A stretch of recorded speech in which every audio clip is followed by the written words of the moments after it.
Transition element होते हैं।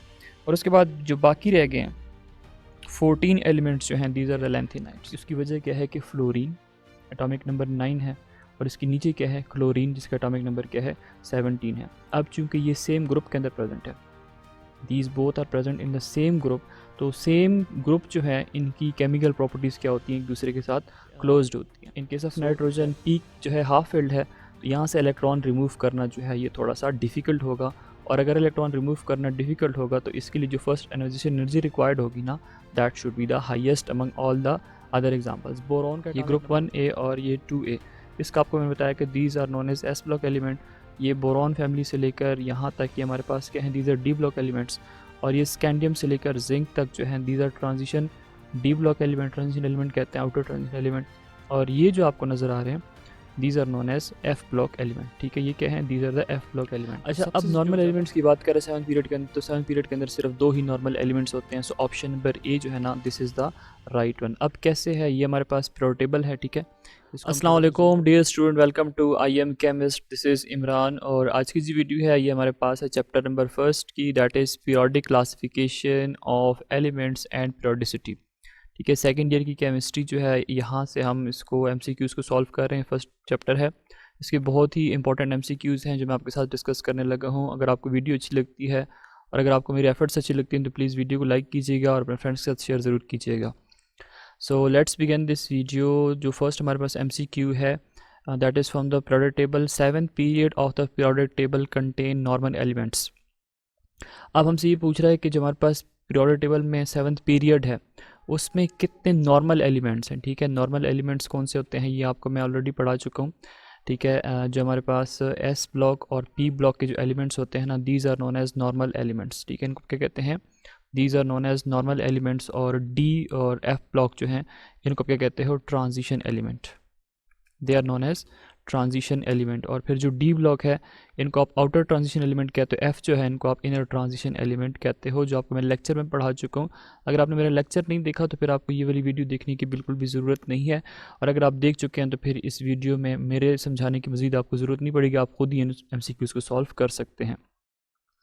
तो अब 7 पीरियड जो है, अब हम ये बताएं कि पीरियोडिक टेबल के अंदर कितने पीरियड्स हैं, 7 पीरियड हैं। ठीक है, पीरियड्स कितने हैं, 7 पीरियड्स हैं। और ग्रुप्स कितने हैं, वैसे हम नॉर्मली जब पढ़ते हैं तो हम कहते हैं कि 8 ग्रुप्स हैं। ठीक है, अदरवाइज़ 18 जो हैं टोटल ग्रुप्स होते हैं। फिर उसके अंदर 8 और 18 की बात यह है कि आपको मैंने लेक्चर के अंदर पढ़ाया था कि ग्रुप A भी है, ठीक है, और फिर D भी है, तो इसलिए हम टोटल जो है वो 18 ग्रुप्स कहते हैं, अदरवाइज़ 8 ग्रुप्स जो हैं वो हम पढ़ते हैं। अच्छा, अब नॉर्मल एलिमेंट्स की बात करें 7 पीरियड के अंदर, तो 7 पीरियड के अंदर सिर्फ 2 ही नॉर्मल एलिमेंट्स होते हैं। सो ऑप्शन नंबर ए जो है ना, this is the right one. अब कैसे है, ये हमारे पास पीरियोडिक टेबल है। ठीक है, इसको हम थोड़ा सा जूम आउट कर लेते हैं। तो जैसे हम जूम आउट करते हैं तो आप देख सकते हो कि यहाँ पे आपके पास डिफरेंट पीरियड्स आपको नज़र आ रहे हैं। ठीक है, ये हाइड्रोजन, ये पीरियड नंबर 1 है, lithium period number 2, sodium period number 3, potassium number 4, ये 5th पे रुबिडियम, सीजियम 6th, और ये 7th पे जो है ना 2 आपको एलिमेंट नज़र आएंगे, फ्रेंसियम और रेडियम। ये 7 पीरियड के अंदर प्रेजेंट है, तो हम कह सकते हैं कि 7 पीरियड के अंदर 2 जो है वो नॉर्मल एलिमेंट्स हैं। बाकी जो आपके पास है ये सारे के सारे क्या हैं, ये आपके पास ट्रांजिशन एलिमेंट्स के अंदर कंसिडर होते हैं, ट्रांजिशन एलिमेंट्स इनको कंसिडर किया जाता है। So right option would be option number A. Next हमारे पास MCQ नंबर 2 है, periodic table has been divided into 4 blocks, which block contain highest element. अब जैसे आपको मैंने लेक्चर के अंदर पढ़ाया था कि हमारे पास जो पीरियोडिक टेबल है इसको हम डिवाइड करते हैं S, P, D और F ब्लॉक के बेसिस पे। ठीक है, अब कहता है कि सबसे जो हाईएस्ट एलिमेंट्स हैं वो कौन से ब्लॉक के अंदर प्रेजेंट है। सो ऑप्शन नंबर सी जो है ना, this is the right one, कि D ब्लॉक एलिमेंट जो है वो सबसे ज़्यादा पाए जाते हैं पूरे पीरियोडिक टेबल में। अब जैसे ये हमारे पास पीरियोडिक टेबल है, इसको हम जूम कर लेते हैं, इसका साइज़ बहुत छोटा है तो I have to zoom it. Anyways, ये जो हमारे पास है, ये जो ये ग्रुप 1A और ये 2A, इसका आपको मैंने बताया कि these are known as S block element. ये बोरॉन फैमिली से लेकर यहाँ तक ये हमारे पास क्या हैं, these are D block elements.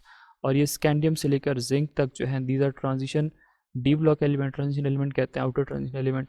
और ये जो आपको नज़र आ रहे हैं, these are known as F block element. ठीक है, ये क्या है, these are the F block element. तो सबसे जो ज़्यादा पाए जाने वाले होते हैं, these are known as D block element, या इनको हम आउटर ट्रांजिशन एलिमेंट कहते हैं। अच्छा जी, MCQ number 3, the division of elements into blocks in the modern periodic table is based on what.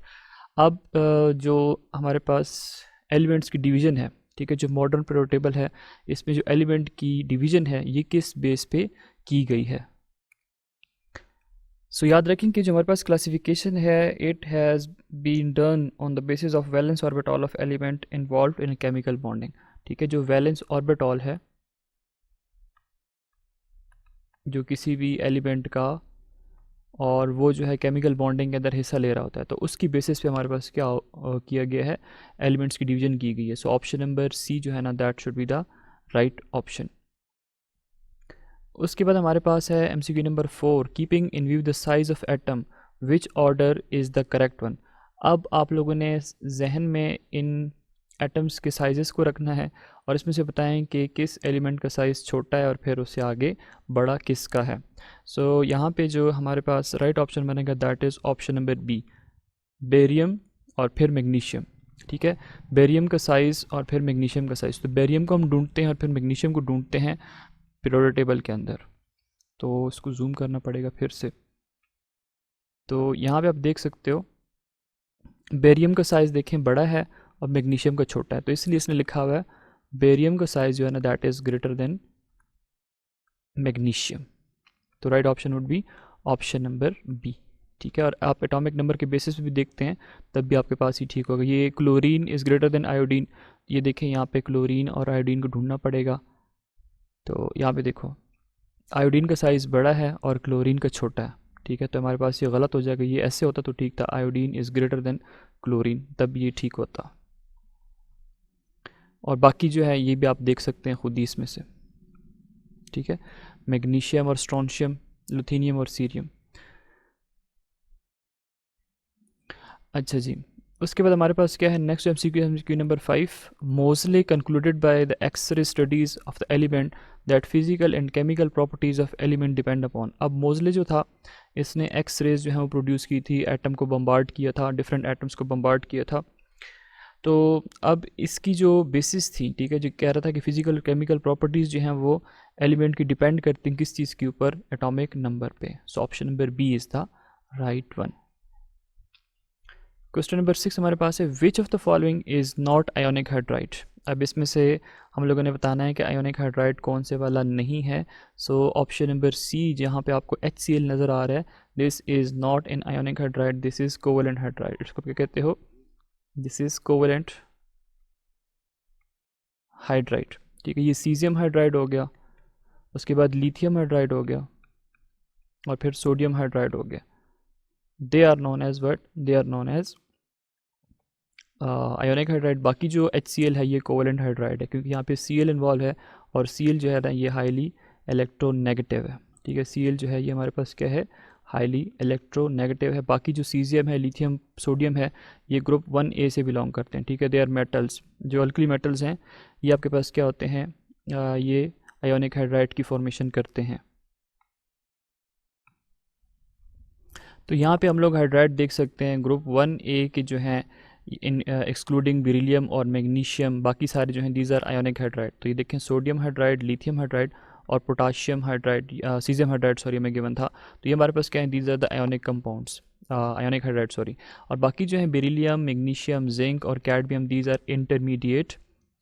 और उसके बाद हमारे पास है boron, aluminium, gallium, CH4 methane, silicon, gallium, this is germanium, tin और लेड। ये हमारे पास क्या है, these all are what, these all are covalent hydride. तो यहाँ पे आप देख सकते हो HCl, this is an example of covalent hydride.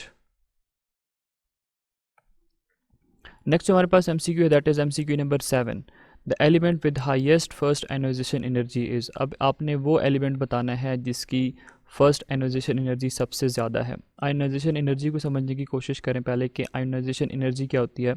सो ये वो एनर्जी होती है जो कि रिक्वायर्ड होती है in order to remove an electron. ठीक है, किसी भी आइसोलेटेड गैसियस एटम से अगर आपने इलेक्ट्रॉन को रिमूव करना है तो उसके लिए जो आपको एनर्जी देनी होती है, उस एनर्जी को क्या कहते हो, that is known as ionization energy, या इसको हम आयोनाइजेशन पोटेंशियल भी कहते हैं। अब फर्स्ट कौन सी है? फर्स्ट वो है कि जब आप किसी एक एलिमेंट से उसका पहला इलेक्ट्रॉन रिमूव करते हैं, किसी मेटल से, लाइक मेटल है, आपने क्या किया, उसका एक इलेक्ट्रॉन रिमूव किया तो उससे आपके पास केट आयन की फॉर्मेशन हो जाती है, ठीक है, आपको आयंस फॉर्मेशन के अंदर पढ़ाया था। दूसरा आयनाइजेशन एनर्जी का जो टॉपिक मैं पढ़ा रहा था उसके अंदर आपको मैंने डिटेल के साथ सारा कुछ बताया था। तो एक इलेक्ट्रॉन आप रिमूव करेंगे पहले वाला, तो that would be the first ionisation energy. E के ऊपर नेगेटिव इसलिए लगा दिया कि ये इलेक्ट्रॉन के ऊपर चार्ज नेगेटिव है। एनीवेज, बोरॉन, कार्बन, ऑक्सीजन और नाइट्रोजन, सो इसका जो राइट ऑप्शन बनेगा ना यहाँ पे, that would be option number D. वजह क्या है कि नाइट्रोजन का एटॉमिक नंबर होता है कितना? 7। तो इलेक्ट्रॉनिक कन्फिग्रेशन हो जाएगी 1s2 2s2 2px 2py और 2pz। अब 4, ये 5, ये 6 और ये 7, इसमें अगर आप देखो तो पी के अंदर कितने इलेक्ट्रॉन्स आपको नज़र आ रहे हैं? पी के अंदर आपको 3 इलेक्ट्रॉन नज़र आ रहे हैं। तो इसका मतलब है पी के अंदर टोटल इलेक्ट्रॉन्स कितने आ सकते हैं? 6 इलेक्ट्रॉन आ सकते हैं। तो अगर 6 इलेक्ट्रॉन्स हो या उसका हाफ हो, मतलब 3 इलेक्ट्रॉन्स हो, कंप्लीटली फिल्ड या हाफ फिल्ड ऑर्बिटॉल जो हैं वो ज़्यादा स्टेबल होते हैं। कंप्लीटली फिल्ड या हाफ फिल्ड ऑर्बिटॉल जो हैं वो ज़्यादा स्टेबल होते हैं। तो अब चूंकि in case of nitrogen P जो है हाफ फिल्ड है, तो यहाँ से इलेक्ट्रॉन रिमूव करना जो है ये थोड़ा सा डिफ़िकल्ट होगा। और अगर इलेक्ट्रॉन रिमूव करना डिफ़िकल्ट होगा तो इसके लिए जो फर्स्ट एनर्जी एनर्जी रिक्वायर्ड होगी ना, that should be the highest among all the other examples. Boron का एटॉमिक नंबर होता है 5, तो इलेक्ट्रॉनिक कन्फिग्रेशन हो जाएगी 1s2 2s2 और 2p1, ठीक है, पी के अंदर एक इलेक्ट्रॉन है। ऑक्सीजन अगेन 1s2 2s2 और 2p2 हो जाएगी, और 2p4 हो जाएगी, सॉरी 8 होता है ना ऑक्सीजन का एटॉमिक नंबर। कार्बन का हो जाएगा 6, तो ये हो जाएगा 1s2 2s2 और 2p2। आप बाकी देख सकते हो कोई भी हाफ फिल्ड, ये कम्प्लीटली फिल्ड नहीं है, तो nitrogen is the right option. अच्छा, उसके बाद हमारे पास नेक्स्ट जो एमसीक्यू है उसमें से क्या पूछ रहा है एमसीक्यू नंबर 8 के अंदर, मार्क द करेक्ट स्टेटमेंट। अब इसमें से करेक्ट स्टेटमेंट बताएं कि कौन सी वाली है। सो ये आयन से ही क्वेश्चन है, सो ऑप्शन नंबर ए जो है ना, that is the right option. Sodium is smaller than sodium atom, sodium ion, sorry sodium ion. N A positive जो है ना, N A positive, this is the cation, इसको आप क्या कहते हो, दिस इज़ आयन। और सिंपल जो आपको सोडियम नज़र आ रहा है, दिस इज़ सोडियम एटम। अब अगर आप सोडियम एटम और आयन की बात करते हैं, सोडियम का एटॉमिक नंबर होता है 11। तो इलेक्ट्रॉनिक कन्फिग्रेशन हो जाएगी 1s2 2s2 2p6 3s1। अगर आप सोडियम आयन की बात करते हो तो इसके अंदर इलेक्ट्रॉन्स हो जाएंगे 10। वजह क्या है कि आपने सोडियम से उसका एक इलेक्ट्रॉन जो है वो रिमूव कर दिया, सोडियम से उसका एक इलेक्ट्रॉन आपने रिमूव कर दिया, तो सोडियम आयन में कन्वर्ट हो जाएगा। अब प्रोटॉन टू इलेक्ट्रॉन रेशियो जो है वो डिस्टर्ब हो गई है। सोडियम की फॉर्म में एटम जो है वो क्या है, न्यूट्रल है, लेकिन आयन की फॉर्म में न्यूट्रल नहीं है, वो उसके ऊपर चार्ज आ जाता है। अब इसकी इलेक्ट्रॉनिक कन्फिग्रेशन कुछ इस तरह हो जाएगी 1s2 2s2 और 2p6। पहले के अंदर 2 इलेक्ट्रॉन, सेकंड के अंदर शेल के अंदर 8 इलेक्ट्रॉन। अब इसको अगर आप देखें तो ये हमारे पास क्या हो गया, ये स्टेबल हो गया। तो अब आप देख सकते हैं कि इलेक्ट्रॉन जो है वो यहाँ पे क्या है, कम है। इलेक्ट्रॉन्स यहाँ पे कितने हैं, 10 है। यहाँ पे कितने इलेक्ट्रॉन्स हैं, 11 है। तो अब प्रोटॉन टू इलेक्ट्रॉन रेशियो जो है वो डिस्टर्ब हो गई है, तो अब प्रोटॉन जो है वो क्या करेंगे, वो कम इलेक्ट्रॉन्स हैं तो कम इलेक्ट्रॉन्स को ज़्यादा खींचेंगे, जब ज़्यादा खींचेंगे तो साइज़ क्या हो जाएगा, छोटा हो जाएगा। इसलिए सोडियम आयन जो है that is smaller than the sodium atom. MCQ number 9 में हमसे क्या पूछ रहा है कि the element with atomic number 9 is closest to the chemical properties with element of atomic number what. तो इसका जो हमारे पास राइट ऑप्शन बनेगा that is option number C, ठीक है। उसकी वजह क्या है कि फ्लोरीन एटॉमिक नंबर 9 है, और इसके नीचे क्या है, क्लोरीन, जिसका एटॉमिक नंबर क्या है, 17 है। अब चूंकि ये सेम ग्रुप के अंदर प्रेजेंट है, these both are present in the same group, तो सेम ग्रुप जो है इनकी केमिकल प्रॉपर्टीज़ क्या होती हैं, एक दूसरे के साथ क्लोज्ड होती हैं। सो that is Y number 17 MCQ number 7, sorry जो सो सॉरी, जो ऑप्शन नंबर सी है ना, this is the right option. Chlorine का जो एटॉमिक नंबर है दैट इज़ 17, और एमसीक्यू जो 9 है that is the fluorine. I don't know क्या हो गया। अच्छा, एक्चुअली मेरे माइंड में जो चीज़ चल रही थी वो मिस हो गई। वो क्या थी कि मैं आपको पीरियोडिक टेबल की तरफ लेकर जाना चाह रहा था। ये देखिए माइंड जो है, ये आप पेपर में भी इस तरह मिस्टेक करते हो कि आपका माइंड जो है अचानक से कहीं और चला जाता है। एनीवेज, यहाँ पे आप देख सकते हो और जूम करूँगा तो ये बिल्कुल ही डिस्टॉर्ट हो जाएगा। फ्लोरीन का एटॉमिक नंबर 9 है और क्लोरीन का एटॉमिक नंबर 17 है। और आपको ये पता है कि अगर आपके पास एलिमेंट सेम ग्रुप के अंदर प्रेजेंट होते हैं तो उनकी जो केमिकल प्रॉपर्टीज़ होती हैं वो सिमिलर होती हैं, वो सेम होती हैं। Then MCQ number 10, period 6 in period table contain which block element. अब हमसे पूछ रहा है कि पीरियड 6 के अंदर कौन से एलिमेंट्स, कौन से ब्लॉक के एलिमेंट्स जो हैं वो प्रेजेंट हो सकते हैं। आइदर एस, पी, डी या फिर एफ ब्लॉक एलिमेंट जो है वो प्रेजेंट हो सकते हैं। सो इसका जो राइट ऑप्शन बनेगा that is option number D. S भी हो सकता है, पी भी हो सकता है, डी भी हो सकता है और एफ भी हो सकता है।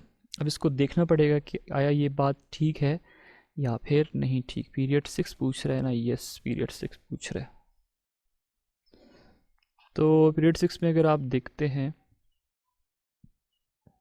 तो यहाँ पे आप देख सकते हैं सीजियम प्रेजेंट है, ठीक है, बेरियम प्रेजेंट है, ये एस ब्लॉक हो गए, ये लैंथेनम डी ब्लॉक का हो गया, ठीक है, और ये बाकी जो हैं ये क्या हो गए, ये इससे ऑनवर्ड अगर आप लेकर आते हो तो ये बीसी का पार्ट है ना, तो ये एफ ब्लॉक हो जाएगा। तो इसका मतलब है कि यहाँ पे जो है वो सारे एलिमेंट जो है वो प्रेजेंट हैं। अच्छा, पीरियड 6 के अबाउट याद रखें कि this is known as long period, ठीक है। पीरियड 6 जो है यहाँ पे मैं लिख देता हूँ, period number 6, period 6 is called long period.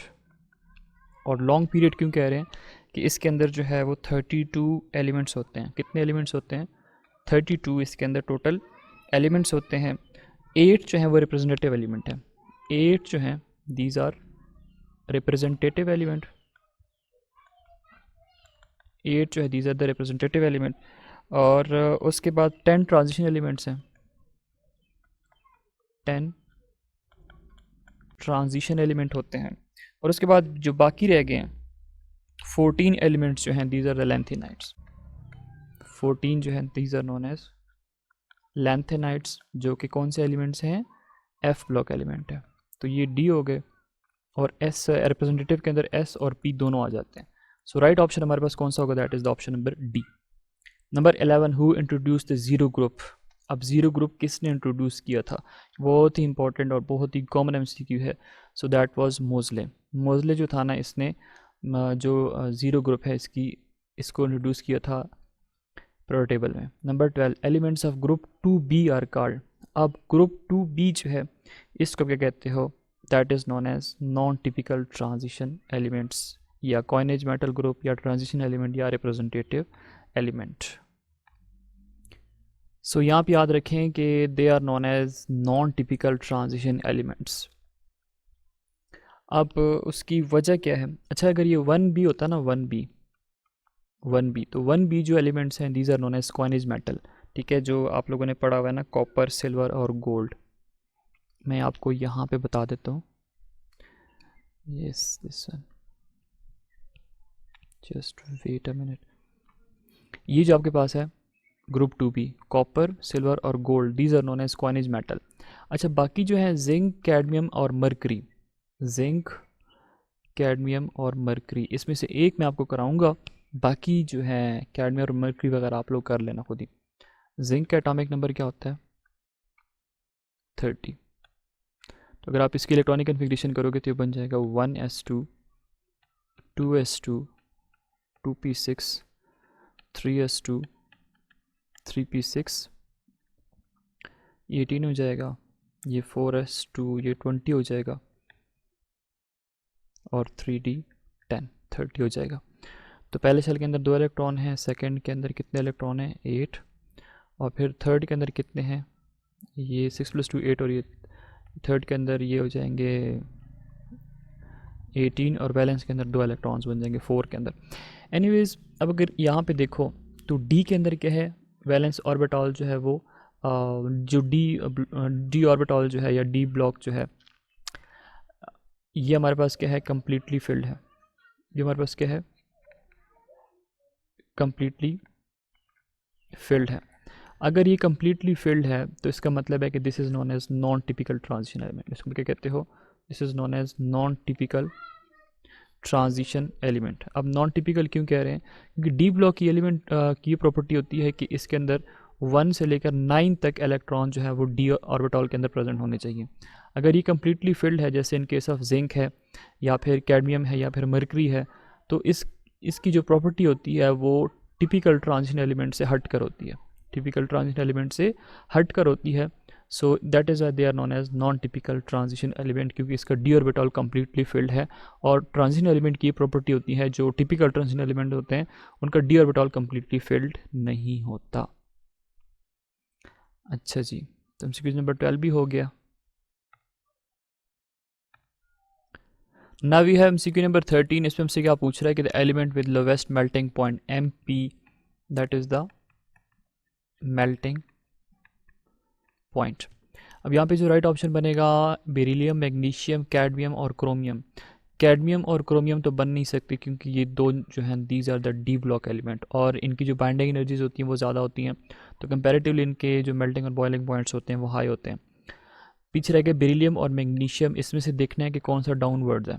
ठीक है, ग्रुप में अगर आप देखें तो देखें कौन से वाला नीचे आ रहा है, जो नीचे आ रहा होगा उसका मेल्टिंग पॉइंट जो है वो लो होगा, क्योंकि डाउन द ग्रुप जो है वो ग्रुप 1A के अंदर या 2A जो है इनके अंदर डाउन द ग्रुप जो है वो मेल्टिंग पॉइंट डिक्रीज़ हो रहे होते हैं। सो देखिए यहाँ पे हमारे पास बेरिलियम है, जूम कर लूँ थोड़ा सा, फिर हमारे पास इसके नीचे क्या है, मैग्नीशियम है। तो डाउन द ग्रुप मेल्टिंग और बॉइलिंग पॉइंट्स क्या कर रहे होते हैं, डिक्रीज़ कर रहे होते हैं। सो मैग्नीशियम जो है that will be the right option for this MCQ.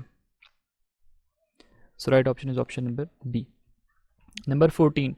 Which of the following set of atoms are arranged in order of decreasing electronegativity? अब इसमें से पूछ रहा है कि एलिमेंट्स की लाइक वो की गई है, क्या कहते हैं, अरेंजमेंट्स की गई है। अब पूछ रहा है कि कौन सी अरेंजमेंट्स जो हैं वो ठीक होनी चाहिए।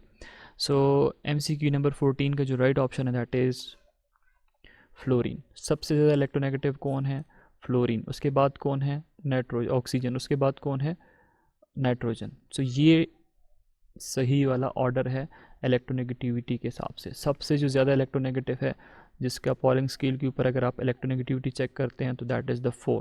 सबसे ज़्यादा इलेक्ट्रोनेगेटिव कौन है, फ्लोरीन।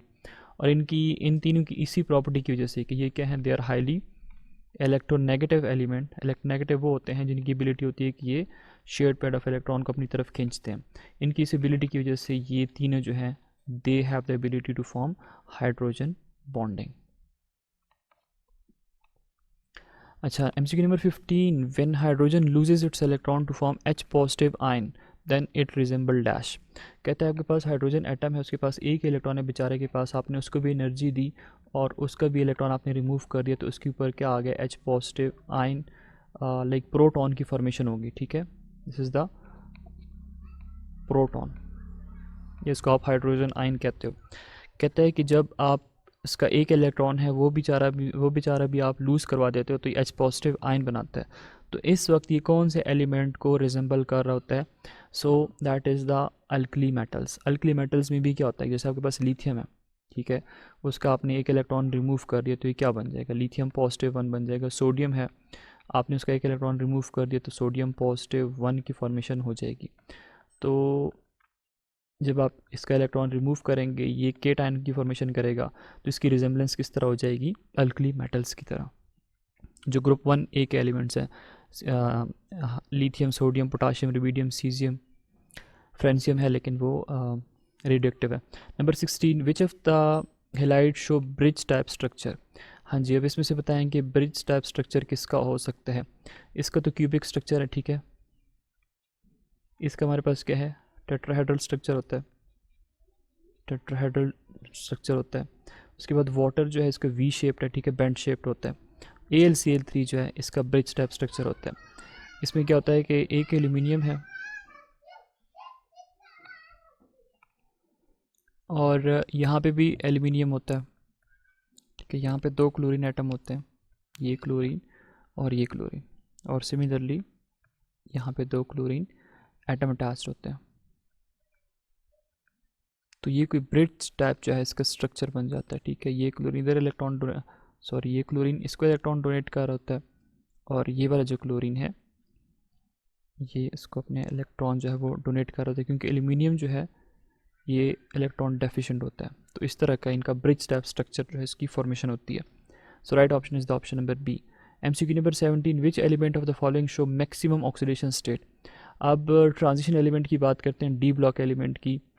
जो मैंने फेडरल बोर्ड की वीडियो आपके साथ अपलोड की थी डी ब्लॉक की, तो उसके अंदर आपको मैंने बताया था कि मैंगनीज़ जो है ये क्या कर सकता है, ये +1 से लेकर +1 +2 +3 +4 +5 +6 और +7 तक के ऑक्सीडेशन स्टेट जो है वो शो कर सकते हैं।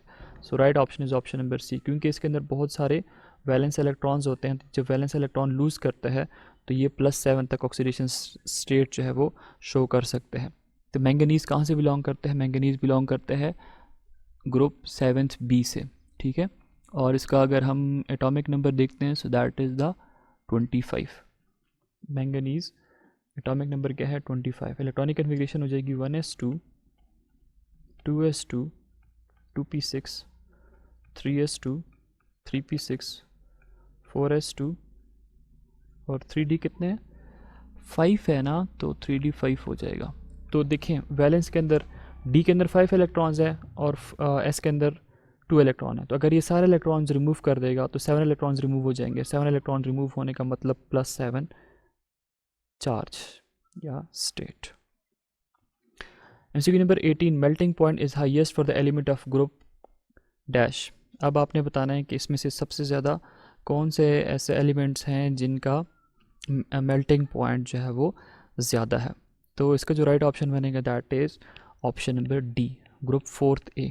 4th A जो है that is the carbon family, that is the carbon family. Carbon का एटॉमिक नंबर क्या होता है, 6। तो ये 1s2 2s2 और 2p2।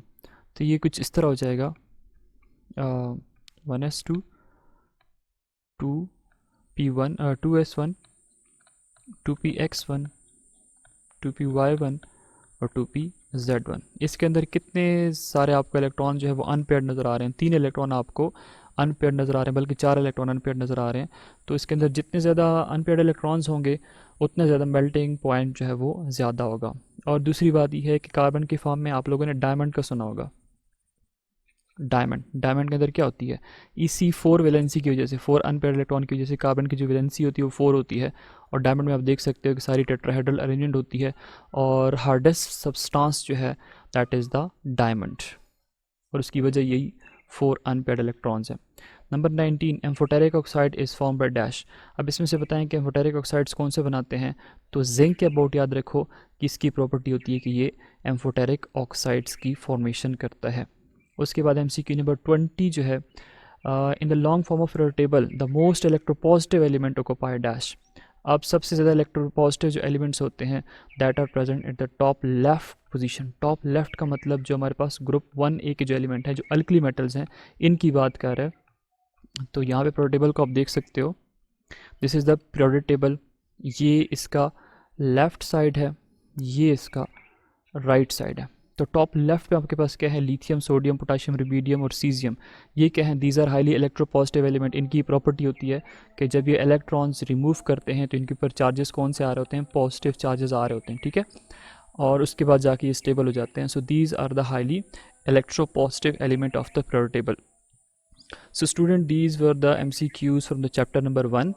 और बाकी के MCQs जो हैं वो नेक्स्ट पार्ट के अंदर डिस्कस करेंगे। If you like my efforts, do subscribe to my YouTube channel. Thanks for watching and stay connected with IM Chemist।